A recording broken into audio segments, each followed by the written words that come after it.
नमस्कार जोहार। चलिए जानते हैं झारखंड की ताज़ा खबरों को, लेकिन उससे पहले अगर आपने अभी तक इस चैनल को सब्सक्राइब नहीं किया तो सब्सक्राइब कर लें, जिससे कि आपको झारखंड की ताज़ा खबर रोजाना मिलती रहे। सबसे पहले एक बार झारखंड में कड़ाके की ठंड के बीच फिलहाल कोहरे से राहत नहीं, आंशिक बादल छाए रहने के आसार हैं। झारखंड में कड़ाके की ठंड के बीच फिलहाल सुबह में कोहरे से राहत नहीं मिलने वाली है। मौसम विभाग के द्वारा जारी पूर्वानुमान के मुताबिक 1 फरवरी तक सुबह में कोहरा रहने की संभावना जताई गई है और 30 एवं 31 जनवरी की सुबह में कोहरा या फिर धुंध के बाद में आसमान में आंशिक बादल छाए रह सकते हैं। अगली खबर, राज्य के बोकारो जिले में अवैध कोयला तस्करी के खिलाफ बड़ी कार्रवाई। बोकारो पुलिस ने बड़ी मात्रा में कोयला बरामद करके दोनों ट्रक चालक को किया है गिरफ्तार। बोकारो के बालीडीह थाना की पुलिस ने गुप्त सूचना के आधार पर 60 टन ऑस्ट्रेलियन कोक से लदा हुआ 2 ट्रक जब्त किया है और मामले में पुलिस ने दोनों ट्रकों के चालकों को भी अरेस्ट किया है और कोयले की कीमत लगभग 10 लाख रुपए बताई जा रही है। इस कोयले का इस्तेमाल बोकारो स्टील में लोहा गलाने में किया जाता है और इसके इस्तेमाल और ट्रांसपोर्टिंग की इजाजत किसी को भी नहीं है। जानकारी के मुताबिक पुलिस टीम के सब इंस्पेक्टर अनुज कुमार को गश्ती के क्रम में गुप्त सूचना मिली कि अवैध कोयला लदा 2 ट्रक गुड शेड रेलवे फाटक से निकल रहा और इसकी सूचना वरीय पदाधिकारी को देते हुए उनके निर्देश पर रेलवे फाटक के पास चेकिंग शुरू करके वहां से भाग रहे दोनों चालकों को खदेड़कर पकड़ा गया है। वहीं पुलिस ने मामले में ट्रक चालक मालिक और जावेद नामक व्यक्ति के विरुद्ध मामला दर्ज किया है। अगली खबर, रिफ्लेक्टिव टेप नहीं लगाने वाले वाहनों पर होगा जुर्माना। बोकारो के डीटीओ वंदना सेजरवालकर ने जिले के विभिन्न मार्गों पर ओवरलोड वाहनों की जांच के लिए सघन अभियान चलाया। इस दौरान धनबाद बोकारो मार्ग पर पुपुनकी टोल प्लाजा सहित अन्य जगहों पर चेकिंग की गई और जिन वाहनों पर रिफ्लेक्टिव टेप नहीं लगा हुआ था उनके खिलाफ कार्रवाई की गई है। डीटीओ ने बताया कि जांच के दौरान रिफ्लेक्टिव टेप नहीं लगे 10 बड़े वाहनों को पकड़कर 10,000 रुपये एवं 5 ओवरलोड वाहनों से 1,60,000 रुपये का जुर्माना लिया गया है। जिला परिवहन विभाग के कर्मियों ने हाइवा ट्रक, मिनी हाइवा सहित 50 से अधिक वाहनों की जांच की और डीटीओ ने बताया कि जिन वाहनों में रिफ्लेक्टिव टेप लगा हुआ नहीं मिलेगा उन वाहनों पर कार्रवाई के साथ जुर्माना लगाया जाएगा। अगली पर सरयू राय का मुख्यमंत्री से आग्रह, कहा कि दामोदर को प्रदूषित करने के लिए बोकारो स्टील पर कार्रवाई करें। निर्दलीय विधायक सरयू राय ने मुख्यमंत्री हेमंत सोरेन से आग्रह किया है कि दामोदर नदी को प्रदूषित करने के लिए बोकारो स्टील लिमिटेड पर कानूनी कार्रवाई करें। साथ ही ये भी कहा कि बोकारो उपायुक्त और झारखंड राज्य प्रदूषण नियंत्रण बोर्ड के अध्यक्ष को इसके निर्देश दिए गए हैं और ये भी कहा कि दामोदर बचाओ आंदोलन के कार्यकर्ताओं ने मुझे बोकारो स्टील के तेजाब नाला से हो रहे प्रदूषित बहिस्राव के कारण नदी का पानी लाल हो जाने की तस्वीरें भेजी है और मैंने इसे बोकारो के उपायुक्त को भेज दिया है। बड़ी खबर, चेहरा छुपाकर पहुंचे अयोध्या धाम मंदिर, भीड़ में बनाने लगे वीडियो। राम मंदिर उद्घाटन में सिनेमा जगत के तमाम दिग्गज पहुंचे थे। हेमा मालिनी, अमिताभ बच्चन, रणबीर कपूर सरीखे सितारे भक्ति में लीन दिखे। अनुपम खेर भी पहुंचे थे और बता दें कि आम श्रद्धालु की तरह रामलला के दर्शन भी किए और मुंह ढककर लोगों के बीच पहुंचे ताकि उन्हें लोग पहचान ना पाए। अनुपम खेर ने वीडियो के साथ कैप्शन भी दिया है कि कृपया अंत तक देखें और कल मैं आमंत्रित अतिथि बनकर राम मंदिर गया था, पर आज सबके साथ चुपचाप मंदिर जाने का मन बनाया और मुंह पर कपड़ा लगाकर सभी के साथ मंदिर में राम जी का दर्शन किया है। अगली खबर, झारखंड के तेनूघाट जेल में बंद कैदी कुलदीप सोरेन की इलाज के दौरान मौत। तेनूघाट जेल में बंद विचाराधीन कैदी कुलदीप सोरेन की तेनूघाट हॉस्पिटल में इलाज के क्रम में मौत हो गई। मृत कैदी कुलदीप सोरेन महुआ टाड़ का रहने वाला था और हत्या के एक मामले में तेनूघाट जेल में बंद था। जेल में पदस्थापित सिपाही के मुताबिक कैदी गिरने के कारण घायल हो गया था और जख्मी हालत में जेल से तेनूघाट अस्पताल में भर्ती करवाया गया था। कैदी की गंभीर स्थिति को देखते हुए चिकित्सकों ने बोकारो सदर अस्पताल रेफर किया था। अगली खबर, अगले 7 दिन हेमंत सोरेन सरकार के लिए बहुत कष्टकारी होंगे, बीजेपी सांसद ने किया दावा। झारखंड के गोड्डा से भाजपा सांसद निशिकांत दुबे ने कहा कि अगले 7 दिन प्रदेश की हेमंत सोरेन सरकार के लिए कष्टकारी होने वाला है। ये भी कहा कि हेमंत सरकार महादेव पर भी राजनीति करती है। आरोप लगाया कि सोरेन सरकार राम विरोधी सरकार है और दरअसल सांसद निशिकांत दुबे 22 जनवरी को ज्योतिर्लिंग बाबा बैद्यनाथ धाम मंदिर को नहीं सजाए जाने से नाराज चल रहे और निशिकांत दुबे ने मांग की थी कि राम मंदिर में रामलला की प्राण प्रतिष्ठा वाले दिन 22 जनवरी को बाबा बैद्यनाथ धाम मंदिर को फूलों से सजवाया जाए। अगली खबर, देवघर के हिंडोला बरन के पास बनाया जाएगा देवघर का सबसे लंबा रेल ओवरब्रिज।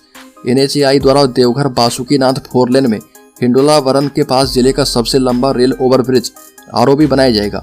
हिंडोला बरन के पास देवघर दुमका एवं हंसडीहा रेल लाइन के ऊपर 1.5 किलोमीटर लंबा ब्रिज जो है निर्माण किया जाएगा और ये आरओबी भी 4 लेन होगा। आरओबी के लिए सॉइल टेस्टिंग का काम शुरू हो चुका है और ये ROB Deoghar Dumka rail line के तपोवन जाने वाली रेलवे क्रॉसिंग से लेकर दुमका रोड स्थित मोहनपुर हंसडीहा रेल लाइन के रेलवे क्रॉसिंग को जोड़ते हुए तैयार किया जाएगा।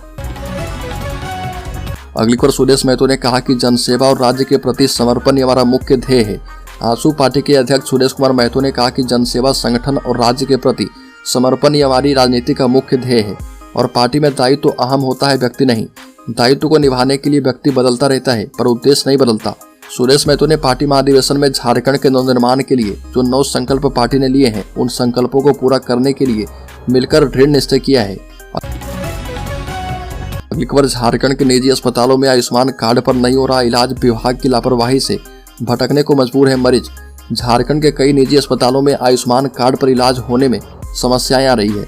साहिबगंज में ऐसे कई मामले सामने आए हैं जहां पर आयुष्मान कार्ड धारियों को इधर उधर का चक्कर लगाना पड़ रहा।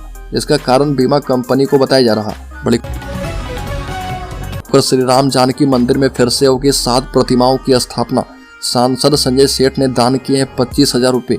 रांची के बरियातू के श्री राम जानकी मंदिर में पिछले दिनों उपद्रवियों के द्वारा तोड़ी गई 7 प्रतिमाओं की फिर से स्थापना और मंदिर प्रतिष्ठा के लिए सांसद संजय सेठ ने 25,000 रुपए दिए हैं और मंदिर के सचिव और पुजारी पंडित रामदेव पांडे को ये रकम सौंपी गई। इस दौरान सांसद संजय सेठ ने मंदिर में पूजा अर्चना की है और मौके पर कांके के विधायक समरी लाल मौजूद थे। रांची के बरियातू के श्री राम जानकी मंदिर में पिछले दिनों उपद्रवियों के द्वारा तोड़ी गई 7 प्रतिमाओं की फिर से स्थापना की जाएगी। बड़ी खबर, राज्यपाल सीपी राधाकृष्णन ने कहा कि उनकी सरकार ने हमेशा से सुशासन एवं न्याय के साथ विकास पर जोर दिया है। सरकार विभिन्न कल्याणकारी योजनाओं के माध्यम से प्रत्येक व्यक्ति के सर्वांगीण विकास का लगातार प्रयास कर रही है। भ्रष्टाचार को सरकार की इन योजनाओं को लोगों तक पहुंचाने में बाधक नहीं बनने देना चाहिए और किसी भी रूप में और किसी भी स्तर पर भ्रष्टाचार को बर्दाश्त नहीं किया जा सकता। राज्यपाल ने 75वें गणतंत्र दिवस के अवसर पर राज्य के मोराबादी मैदान में झंडोत्तोलन के बाद अपने अभिभाषण में ये बातें कही और राज्यपाल ने कहा कि राज्य पुलिस एवं अर्धसैनिक बलों ने नक्सलवाद को नियंत्रित करने में शानदार उपलब्धि हासिल की है और विधि व्यवस्था को बनाए रखने एवं अपराध नियंत्रण के लिए सबका तत्पर रहना आवश्यक है। अगली खबर, सरकारी कर्मचारी पेंशन धारकों को मिलेगा 18 महीने का एरियर। केंद्र सरकार के कर्मचारी और पेंशन धारक को कोविड-19 महामारी के दौरान 18 महीने का महंगाई भत्ता और महंगाई राहत दिया जाएगा और वित्त मंत्री निर्मला सीतारमण को सरकारी कर्मचारी और पेंशन धारकों की एसोसिएशन लगातार ये मांग कर रही कि उन्हें 18 महीने का डीए एरियर मिलना चाहिए। वो लगातार इसे दिए जाने की मांग भी कर रहे और इस बार बजट में सरकार 18 महीने की डीए एरियर को लेकर ऐलान कर सकती है। बड़ी खबर, शिवम बस लूटकांड मामले में रांची पुलिस ने 4 अपराधी को किया गिरफ्तार। बता दें कि दसम थाना क्षेत्र के नवाडी में 16 जनवरी को शिवम बस में लूटकांड हुई थी और इस मामले में रांची पुलिस ने कुख्यात अपराधी सद्दाम अंसारी, नसीम अंसारी सहित 4 अपराधी को गिरफ्तार किया है। गिरफ्तार अपराधी के पास से पुलिस ने 10 लाख रुपए से ज्यादा नकद बरामद किए हैं। रांची पुलिस गिरफ्तार अपराधी से पूछताछ कर रही है और बता दें कि पुलिस जांच में खुलासा हुआ है कि लोहरदगा और गुमला के अपराधी ने घटना को अंजाम दिया था। अगली खबर, झारखंड की पूर्णिमा महतो को पद्मश्री पुरस्कार दिया गया। कहा कि यहाँ तक पहुँचना सोच से परे है। झारखंड की बेटी पूर्णिमा महतो को पद्मश्री पुरस्कार से नवाजा गया है और उन्हें यह पुरस्कार तीरंदाजी के खेल में कोच की भूमिका निभाने के लिए दिया गया है। गौरतलब है कि गणतंत्र दिवस की पूर्व संध्या पर पद्म पुरस्कारों का ऐलान किया गया था। उन्हें पुरस्कार मिलने पर परिवार, रिश्तेदार और क्षेत्रवासियों ने खुशी जाहिर की है। पत्रकारों से बात करते हुए पद्मश्री पुरस्कार विजेता पूर्णिमा महतो ने कहा कि मुझे विश्वास नहीं हो रहा कि मुझे यह पुरस्कार दिया गया है। यह किसी कल्पना से कम नहीं है। ये भी कहा कि मेरे पास द्रोणाचार्य पुरस्कार है और अब पद्मश्री से हमें नवाजा गया है। तीरंदाज से कोच बनी महतो पूर्व राष्ट्रीय चैंपियन रह चुकी है और वह भारत की तीरंदाजी टीम के कोच के रूप में काम कर चुकी है और बताया कि वह 2012 में ग्रीष्मकालीन ओलंपियन दीपिका कुमारी को व्यक्तिगत रूप से प्रशिक्षित कर चुकी है। अगली खबर, झारखंड राज्य सरकार ने जेपीएससी की ओर से ली जाने वाली सिविल सेवा परीक्षा के रूल बुक में संशोधन किया है। 24 जनवरी को कैबिनेट की बैठक में संशोधन को मंजूरी मिल गई है और बता दें कि सिविल सेवा परीक्षा के लिए सरकार ने जो रूल बुक बनाई है उसके मुताबिक अधिकतम उम्र सीमा की गणना जिस साल विज्ञापन आएगा उस साल के 1 अगस्त से की जाएगी, जबकि अंतिम सिविल सेवा परीक्षा 7वीं से 10वीं में उम्र सीमा की गणना साल 2016 से की गई थी। अब अगर उम्र सीमा की गणना विज्ञापन वर्ष से की जाती तो बड़ी संख्या में उम्मीदवार छट जाते। ऐसे में इन उम्मीदवारों को राहत देते हुए सरकार ने रूल बुक में अस्थायी संशोधन किया है और अब अधिकतम उम्र सीमा की गणना 1 अगस्त 2017 से की जाएगी।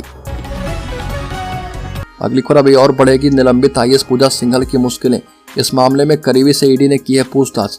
मनरेगा घोटाले में जेल में बंद निलंबित आईएएस अधिकारी पूजा सिंघल की परेशानी कोल लिंकेज घोटाले में और भी बढ़ सकती है। ईडी ने कोल लिंकेज घोटाले में पूजा सिंघल के करीबी सीए सुमन कुमार सिंह से पूछताछ की है। ईडी ने सुमन को पीएमएलए 50 के तहत नोटिस करके बुलाया था और जानकारी के मुताबिक सीए सुमन कुमार के ठिकानों पर ईडी ने मनरेगा घोटाले में जब छापेमारी की थी तो उसके सारे ठिकानों से बरामद 17 करोड़ से अधिक राशि का अधिकांश हिस्सा कोल लिंकेज से आए पैसों का था। सुमन कुमार ने पूछताछ में पूर्व में भी पैसों के स्रोत की जानकारी ईडी को दी थी और अब जब ईडी कोल लिंकेज घोटाले की जांच कर रही है तब इस संबंध में सुमन का बयान लिया गया। ईडी ने जांच में पाया है कि जेएसएमडीसी एवं खनन विभाग के अधिकारी को लाभान्वित कर कोयला कारोबारी इजहार अंसारी ने सब्सिडी पर कोयला आवंटित करवाया है। बड़ी खबर, राज्य में सिल्ली के विधायक सुरेश कुमार महतो ने प्रधान मुख्य वन संरक्षक डॉक्टर संजय श्रीवास्तव के साथ कांके रोड रांची स्थित आवासीय कार्यालय में बैठक की। इस दौरान सुरेश महतो ने डॉक्टर संजय श्रीवास्तव के साथ सिल्ली और तमाड़ क्षेत्र में जंगली हाथियों के उत्पात एवं जनधन हानि से बचाव के लिए सभी उपाय और सुझाव पर मंथन किया है। सोनाहातू मध्य क्षेत्र और राहे के लिए संयुक्त टीम का गठन करने और सिल्ली विधानसभा क्षेत्र में देश में चल रहे रिसर्च के आधार पर सभी अत्याधुनिक तकनीकों का प्रयोग करके हाथियों के हमलों को रोकने के लिए और इसे करने का निर्देश दिया है। सोनाहातू और राहे की संयुक्त टीम प्रभावित क्षेत्र में लोगों के बीच जागरूकता फैलाने, राहत पहुंचाने के साथ साथ बचाव के लिए भी काम करेगी। इस दौरान सुरेश महतो ने हाथी प्रभावित क्षेत्र के लोगों को हाथी भगाने का प्रशिक्षण समय समय पर दिलवाने को लेकर चर्चा की है। साथ ही हाथियों को भगाने के लिए समुचित मात्रा में संसाधन उपलब्ध करवाने एवं मुआवजे की राशि का समय पर भुगतान करवाने की बात कही है।